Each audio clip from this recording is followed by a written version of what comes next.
Hello everyone, আজও চলে এসেছি একটা রেসিপি নিয়ে। সেটাও হলো মোচার ঘন্ট।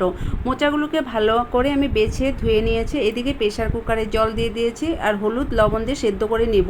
হলুদ দেওয়ার কারণে এটাই হলো যে মোচাগুলো কালো হবে না। এদিকে কড়াই বসিয়ে দিয়েছি, 2 থেকে 3 চামচ এখানে আমি তেল দিয়ে দিয়েছি। এই তেলের মধ্যে আলুগুলো আমি ভেজে নিব, লবণ আর হলুদ দিয়ে হালকা করে ভেজে নিব। দেখো, এটা আমার প্রায় ভাজা হয়ে গেছে। এখন এটাকে নামিয়ে দিব। ওই তেলের মধ্যেই আমি জিরা ফোড়ন, তেজপাতা আর শুকনো লঙ্কা দিয়ে দিব, টমেটো দিয়ে দিব। এখন ভিজিয়ে রাখা ভোগ চাউল দিয়ে দেবো। ভোগ চাউল দিলে কি হয় জানো, সেন্টটা খুব সুন্দর আসে ঘন্টটা। এখন এদিকে লবণ হলুদ দিয়ে এটাকে, কাঁচা লঙ্কা দিয়ে এটাকে ভেজে নিব। দেখো, এটা ভাজা হয়ে গেছে। এখানে অল্প আদা পেস্টও দিয়ে দিলাম। এখন এখানে মোচাগুলো দিয়ে দেবো। মোচাগুলো আমি কেটে নিয়েছি।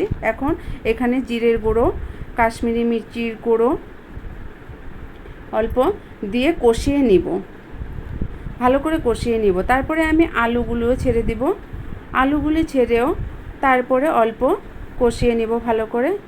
কষানো হওয়ার পরে আমি এখানে অল্প জল দিয়ে দিব, পরিমাণ মতো। জলটা এর জন্যই দিব যাতে আমার ভোগ চাউলটা ভালো করে ফোটে।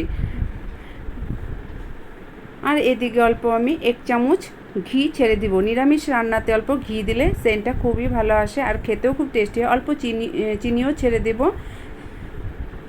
দেখো, আমার এটা প্রায় হয়ে গেছে। এখন অল্প গরম মশলার গুঁড়ো ছিটিয়ে দেব। দেখো, এটা প্রায় হয়ে গেছে। এখন এটাকে আমি নামিয়ে দেব। মোচার ঘন্ট খেতে খুবই টেস্টি, নিরামিষ রান্নার মধ্যে একটা বেস্ট রান্নাই ধরতে পারো। আমার তো খুবই ভালো লাগে। তোমাদের যদি ভালো লেগে থাকে তাহলে একটা লাইক কমেন্ট করবে প্লিজ। Thank you.